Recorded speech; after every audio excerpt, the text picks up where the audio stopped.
ખ્રિસ્ત ઈસુમાં આપ સર્વને પ્રેમી સલામ. આજે લેન્ટનો 12મો દિવસ. નિયુક્તશાસ્ત્ર પાઠ એ લુકની લખેલી સુવાર્તા તેનો 13મો અધ્યાય અને 1 થી 5 કલમ અહીં આ પ્રમાણે લખેલું છે. હવે તે જ સમયે ત્યાં કેટલાક હાજર હતા કે જેઓએ પિલાતે જે ગાલિલીઓનું લોહી તેઓના યજ્ઞો સાથે ભેળવી દીધું હતું તેઓ વિશે તેમને કહી જણાવ્યું. તેમણે તેઓને ઉત્તર આપ્યો, એ ગલીલીઓ પર એવી વિપત્તિઓ પડી તેથી તેઓ બીજા બધા ગાલિલીઓ કરતા વિશેષ પાપી હતા એમ તમે ધારો છો શું? હું તમને કહું છું કે ના, પણ જો તમે પસ્તાવો કરશો નહીં તો તમે સર્વ તે જ પ્રમાણે નાશ પામશો. અથવા શિલોહામાં જે 18 માણસ પર બુરજ પડ્યો ને તેઓને મારી નાખ્યા, તેઓ યરૂશાલેમમાંના બીજા સર્વ રહેવાસીઓ કરતા વિશેષ ગુનેગાર હતા એમ તમે ધારો છો શું? હું તમને કહું છું કે ના, પણ જો તમે પસ્તાવો કરશો નહીં તો તમે સર્વ તે જ પ્રમાણે નાશ પામશો. આજના સમયમાં જો ન્યૂઝ સ્પ્રેડ કરવી હોય, સમાચાર આપણે લોકોને જણાવવા હોય તો અલગ અલગ માધ્યમો છે, રાઈટ? એ જ્યારે ઇલેક્ટ્રોનિક મીડિયા એટલું બધું નહોતું ત્યારે પ્રિન્ટ મીડિયા હતું, એ ન્યૂઝપેપર, મેગેઝિન્સ એટસેટ્રા એટસેટ્રા. ત્યારબાદ એ ઇલેક્ટ્રોનિક મીડિયા ધીરે ધીરે આગળ વધ્યું, એટલે કે ટીવીમાં ન્યૂઝ આવવા લાગ્યા, દૂરદર્શન પર ન્યૂઝ આવવા લાગ્યા, પછી ધીરે ધીરે ન્યૂઝ ચેનલ્સ વધી એટલે એ જે ઘટના બને એની સાથે તરત ને તરત 1 કલાકમાં અથવા અડધા કલાકમાં એનું કવરેજ થતું હતું. અને પછી ત્યારબાદ એ વધારે ઇવોલ્વ થતા મારાના તમારા હાથમાં એક યંત્ર આવ્યું જેને મોબાઈલ કહેવાય છે. એટલે કે જે ન્યૂઝની પહેલા પેપરના સમયની અંદર બીજા દિવસ માટે રાહ જોવી પડતી હતી, એ ન્યૂઝ એ જ સેકન્ડે, એ જ મિનિટે એ મારાના તમારા હાથમાં છે. But how did news spread in Jesus time? પ્રભુ ઈસુ ખ્રિસ્તના સમયમાં સમાચાર કેવી રીતના લોકોને મળતા હતા? That was only through the word of mouth. એટલે મુખની સાક્ષી દ્વારા જ એ સમાચાર એ આગળ વહેતા હતા. અહીંયા ગાડી એવા જ સમાચાર લઈને અમુક લોકો એ પ્રભુ પાસે આવે છે અને કહે છે કે પિલાતે ગાલિલીઓનું લોહી તેઓના યજ્ઞો સાથે ભેળવી દીધું છે. ધેટ મીન્સ હવે આ પિલાતની નવી બાજુ છે. પિલાતને અત્યાર સુધી આપણે જ્યારે બી એના વિશે વિચાર કરીએ છીએ ત્યારે પેલો એક જ દ્રશ્ય મારાને તમારા મગજમાં આવતું હશે ને, તો એ કે પાણી લઈને હાથ ધોઈ નાખે છે. ઘણી બધી વાર આપણે એને એલેગોરિકલી આપણે પોતાના જીવનમાં પણ વાપરતા હોય, ભાઈ ના હું તો મારા હાથ ધોઈ નાખીશ, હું તો મારા હાથ ધોઈ નાખીશ, રાઈટ? પણ પિલાતની અહીંયા બીજી બાજુ જોવા મળે છે. એક બાજુ આપણે એવું વિચારતા હોઈએ છીએ કે ભાઈ પિલાત તો ખરેખર પ્રભુ પર દયા રાખતો હતો, એનું સત્ય જાણવું હતું, વોટ ઇઝ ધ ટ્રુથ એવું પૂછે છે ઈસુ ખ્રિસ્તને, હે ને? કે એક પ્રકારની દયા ભાવ પ્રભુ ઈસુ ખ્રિસ્ત પ્રત્યે એ આપણને સુવાર્તાઓમાં પિલાતનો પ્રભુ માટે દેખાય છે. બટ અહીંયા ગાડી એક સેડિસ્ટિક પર્સન મને તમને જોવા મળે છે. એક એવો વ્યક્તિ કે જેને લોકોના દુઃખથી આનંદ મળતો હોય. સેડિસ્ટનો અર્થ જ એ થાય કે જે માણસ એ લોકોનું દુઃખ જોઈને વિકૃત આનંદ લેતો હોય. અને પિલાતનું એ રૂપ એ મને તમને અહીંયા ગાડી જોવા મળે છે. તે શું કરે છે? એ ગલીલીઓના રક્તને તેમના યજ્ઞોના રક્ત સાથે ભેળવી નાખે છે. એટલે કે ગલીલમાં જે જૂથ હતું, જે વિદ્વાનો માને છે કે ઝીલેટ ગ્રુપ હતું, ઝીલેટ ગ્રુપ. પ્રભુ ઈસુ ખ્રિસ્તના 12 શિષ્યોમાં પણ 2 ઝીલેટ હતા. એક સિમોન ઝીલેટ, જે પિત્તર સિવાયનો બીજો સિમોન હતો તે, અને બીજો ઝીલેટ જેને હું તો બહુ સારી રીતના ઓળખીએ છીએ એ તો છે યહૂદા ઇસ્કારિયોતી. હવે ઝીલેટ ગ્રુપ એ ક્રાંતિકારી ગ્રુપ હતું કે જે હિંસાના માધ્યમથી એ રોમન સત્તાને પલટી નાખવા માંગતું હતું. એ યહૂદી જે લોકો હતા તેઓને માટે સ્વતંત્રતા માટે તેઓ લડી રહ્યા હતા. એક પ્રકારનું એ વાયલેન્ટ, ક્રાંતિકારી, રિવોલ્યુશનરી એ પ્રકારનું એક ગ્રુપ હતું. અને પિલાતે કદાચ એ પ્રકારના લોકોને જ્યારે તેઓ પોતાના યજ્ઞો લઈને જતા હશે ત્યાં તેઓને મારી નાખ્યા. એ ન્યૂઝ પ્રભુ ઈસુ ખ્રિસ્ત પાસે પહોંચ્યા. How did Jesus take it? પ્રભુ ઈસુ ખ્રિસ્તે આ સમાચારને કેવી રીતના ડીલ કર્યું?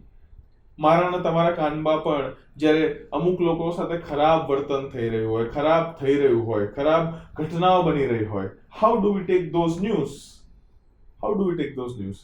પહેલો પ્રશ્ન તો એ જ આવે ને કે we didn't deserve to go through this. હવે આ ઝીલટ જે લોકો હતા, જે લોકોને પિલાત મારી નંખાવે છે, એ તો પ્રભુનું કામ કરી રહ્યા હતા. પ્રભુનું કામ કરી રહ્યા હતા એટલે કે એ પ્રભુના લોકોના સ્વતંત્રતા માટે તેઓ લડી રહ્યા હતા. ખોટું કરી રહ્યા હતા.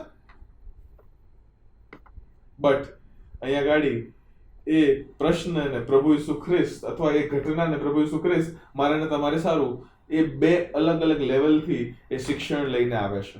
પ્રભુ ઈસુ ખ્રિસ્ત ત્યાં આગળ કહે છે કે એ ગલીલીઓ પર એવી વિપત્તિઓ પડી તેથી તેઓ બીજા બધા ગલીલીઓ કરતા વિશેષ પાપી હતા એમ તમે ધારો છો શું? એટલે કે આ જે કોન્સિક્વન્સ, ડેથ પેનલ્ટીનો જે કોન્સિક્વન્સ એ ગલીલીઓ પર આવ્યો છે તેને પ્રભુ ઈસુ ખ્રિસ્ત ડાયરેક્ટ પાપથી રિલેટ કરે છે. કારણ કે એ સમયની એ માનસિકતા હતી કે ભાઈ મારા જીવનમાં જો કોઈ આપત્તિ વિપત્તિ આવી પડી જાય તો એ લોકો જોનારા જે લોકો છે તે એવું માનતા હતા કે ભાઈ આણે કંઈક પાપ કર્યું હશે. એટલા માટે જ નહીં, શિષ્યો પણ જ્યારે એક માદા વ્યક્તિની વાત આવે છે, શિષ્યો પ્રભુ ઈસુ ખ્રિસ્તને પૂછે છે શું એના બાપના પાપના લીધે કે એની માના પાપના લીધે આની સાથે આવું થયું છે. That was a common concept. Sin was always related to the consequence that is happening in life. એટલે જો જીવનમાં દુઃખ ચાલી રહ્યું હોય તો ભાઈ પાપ જ હશે કારણ. પ્રભુ ઈસુ ખ્રિસ્ત કહે છે કે ના, એવું નહીં. પ્રભુ ઈસુ ખ્રિસ્ત અહીંયા લખે છે કે ના, પણ જો તમે પસ્તાવો કરશો નહીં. એ કહે છે કે લોકોનું છોડો. પ્રભુ ઈસુ ખ્રિસ્ત કહે છે લોકોનું છોડો, દર્પણમાં જો, અરીસામાં જો, અને કે તમે જો પસ્તાવો કરશો નહીં તો તમે સર્વ તે જ પ્રમાણે નાશ પામશો. પછી આગળ પ્રભુ ઈસુ ખ્રિસ્ત બીજો એક ઉદાહરણ લાવે છે. આ એક કેલેમિટી તો બની જ છે જ્યાં પિલાતે એ ગલીલીઓને મારી નાખ્યા છે, પણ પ્રભુ ઈસુ ખ્રિસ્ત બીજા એક ઇન્સિડન્ટને યાદ કરાવે છે. ત્યાં કહે છે કે શિલોહમાં જે 18 માણસ પર બુરજ પડ્યો અને તેઓને મારી નાખ્યા, તેઓ યરુશાલેમમાંના બીજા સર્વ રહેવાસીઓ કરતા વિશેષ ગુનેગાર હતા એમ તમે ધારો છો શું? પ્રભુ ઈસુ ખ્રિસ્ત અહીંયા ગાડી જે બીજો અને ડીપર લેવલ મને તમને સમજાવવા માંગે છે તે એ કે જ્યારે આપણે લોકોના જીવનોને જોઈએ છે ને, what our usual eye to look at people's life is to judge them. We see their lives, we see their lifestyle, we see their condition in life, we see their family, and we try to connect all the dots and we try to judge them. પણ પ્રભુ ઈસુ ખ્રિસ્ત મને તમને કહેવા માંગે છે મારા વાલાઓ, dipper લેવલની અંદર એ બધું ઊંડાણમાં એ કહેવા માંગે છે કે જે 3 ડાયનેમિક્સ છે, એટલે કે આદમ અને હવાનું એ મૂળ પાપ, ત્યારબાદ એ વર્ષોથી, હજારો વર્ષોથી જે માણસ જાત પાપ કરતું આવ્યું છે સતત તે, અને ત્રીજું એટલે કે મારું અને તમારું ઇન્ડિવિજ્યુઅલ પાપ.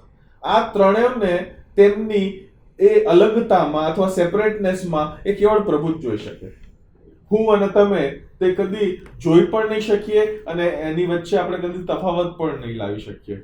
દેટ મીન્સ કે જેટલા પણ તમે તમારા જીવનમાંથી એ પ્રશ્નો, સંઘર્ષો, મુસીબતો, ખરાબ અંધકારમય ભર્યા તમે સમયમાંથી ગુજરો છો, એ દરેક સંજોગોનું કારણ તમારા જીવનનું પાપ નથી.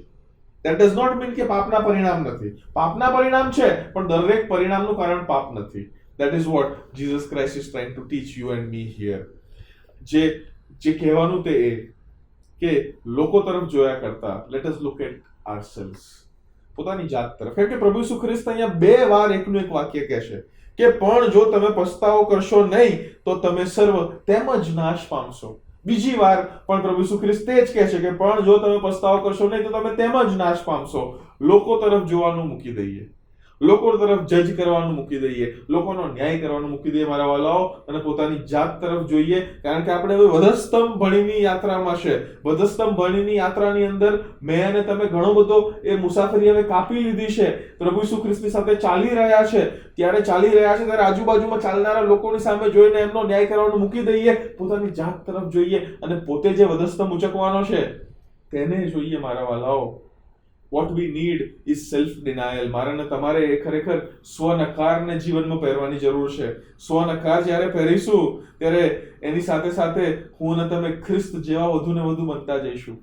સ્વ અર્થથી સ્વાર્થી બનવાની જગ્યાએ સ્વનકારી વ્યક્તિ મારે ને તમારે બનવાની જરૂર છે કે આપણે આપણી ઉપર એ જોઈ શકીએ અને લોકોના જીવનોને જોતા પહેલા પોતાની તરફ જોઈએ. અને જો પાપી તો છે જ ને, તો પસ્તાવાની અચૂક જરૂર છે. પસ્તાવો કરીએ. એ પ્રેરિતોનું કૃત્ય 3:19 બહુ સુંદર કલમ છે. That is one of my most favorite verses. Repent, return and refresh.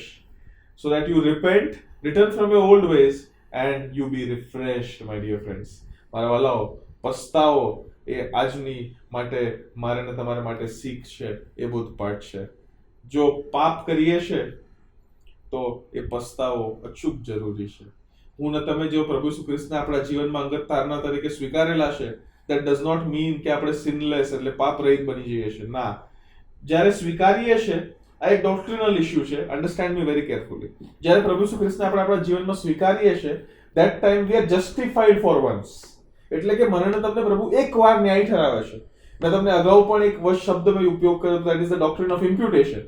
That means કે જ્યારે પ્રભુ ઈસુ ખ્રિસ્તનો આપણે સ્વીકાર કરીએ છીએ, ત્યારે આપણે આપણા પાપોનો ભાર એ વધસ્તંભ પર પ્રભુ ઈસુ ખ્રિસ્ત પર મૂકી દઈએ છીએ અને પ્રભુ ઈસુ ખ્રિસ્તનું જે ન્યાયપણું છે તે આપણે ઓઢી લઈએ છીએ. We impute his righteousness on us. અને માટે જ્યારે પ્રભુ બાપ જ્યારે જોવે છે, ત્યારે પાપી જોયેલ નથી જોતો, પણ ખ્રિસ્તનું ન્યાયપણું જોવે છે જે મેં પહેરેલું છે. એટ ધ સેમ ટાઈમ મારા વાલાઓ, આપણે પાપ રહિત નથી બની જતા. આપણે પાપ તો કરીએ છીએ. That is our human nature.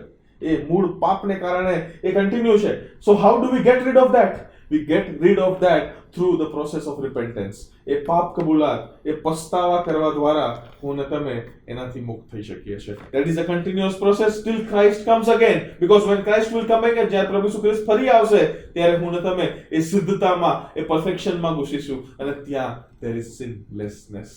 ઉત્પત્તિ 1 અને 2 અને પ્રકટીકરણના છેલ્લા 2 અધ્યાયો, એટલે બાઇબલના પહેલા 2 અને છેલ્લા 2 એ એવા અધ્યાયો છે જ્યાં પાપ નથી. આપણે વચ્ચે અત્યારે જર્ની કરી રહ્યા છે.